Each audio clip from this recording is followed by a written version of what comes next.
Hey everyone, welcome to Cooperative Care Nail Trimming. The first thing we're going to go over is the lick mat and setting that up. So what you're going to want to do is get your lick mat and your baby food out.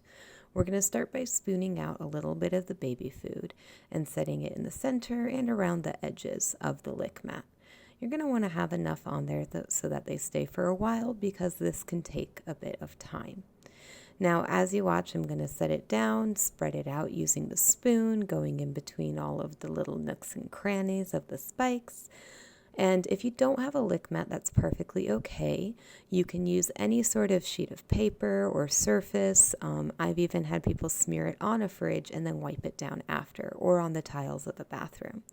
Now that I have it decently spread out with a spoon, I'm just going to tap each edge against my wrist.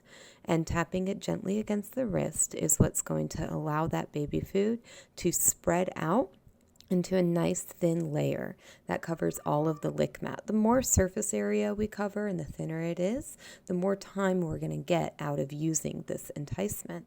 Now note that if your cat doesn't like baby food, you can always use another alternative to a wet treat.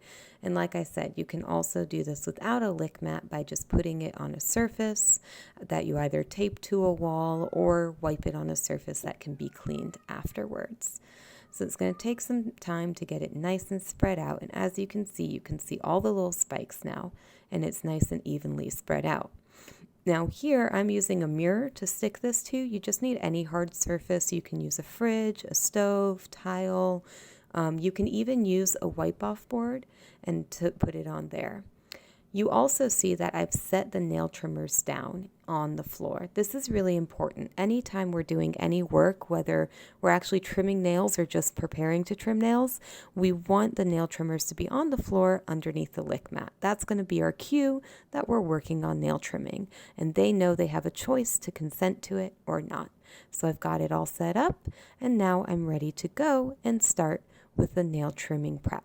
So here we have the very beginning of nail trimming prep. I'm going to start with just one finger touching the top of the paw and the bottom, then two, and then adding pressure to the back of the paw so that the paw lifts up, and just letting her set that paw on my hand so she's putting pressure down, touching it with my thumb, then adding a little bit of pressure so that the nails are coming out to the beans underneath. I'll then switch to another hand, higher up on the paw, working towards that leg, and then going from the top of the leg all the way down to the paw.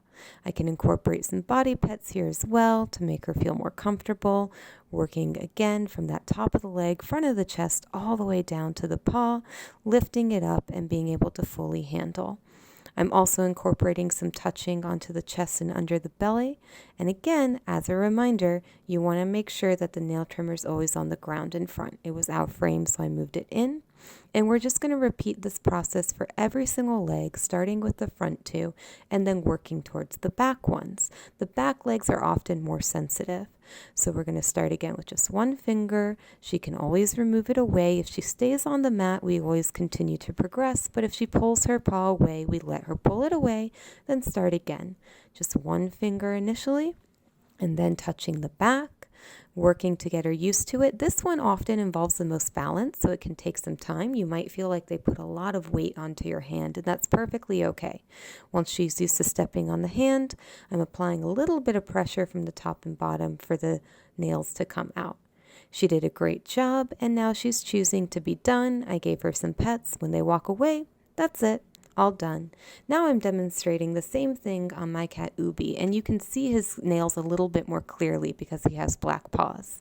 So you can see how I'm pushing them out by just extending the beans on the bottom of the pad, and that's how the nails come out. It's really easy to do once you have a feel for it, and they also have a nail up here on the side which you do the same thing with. And you can even use your thumb to pull back a little bit of the skin on top so you can clearly see the nails. We'll continue with this process, getting him really used to touching the entire leg from chest all the way down to the paws, and touching the paws. We then move on to the back paw, same thing, touching with the finger first, then two, then going behind it, getting it just so that they will step on your hand. Again, you can see him adjusting here. He's not pulling away, but he's finding his balance. So we want to make sure we keep that hand underneath their paw and move around as their paw moves around. Then touch with our thumb on top. Get them nice and used to all of the different touches that they can feel there, and start to apply pressure for those beans to come out. And then we'll slowly start lifting it off the ground. Again, working on balance, getting them nice and comfortable with that paw on our hand in the air. And you can see again a little more easily on him how when those nails are coming out. And see how when he pulls away, I let him go and readjust his own balance on my paw. And even though it's out of frame, that nail trimmer was always on the ground. Next, we're going to introduce it by just cutting around. We're introducing them to that noise of the nail trimmer. We're not actually cutting nails yet. And we're going to continue to do that. We're going to always start on the front paws, cutting on the front paws, snip, snip, snip, without really cutting. Then once we're comfortable and they're comfortable, we'll start snipping one nail at a time, nice and slow. Now, Ubi is really used to this, so he's going to stay here the whole time. At first, your cat may leave after just 1 or 2 nails, and you will build up endurance from there. Here is a close-up on Ubi's nails, so you can see how I'm pressing them out on the beans. And that's it. That's the basics of nail trimming and how to start, prep, and execute. Remember, go slow to go fast.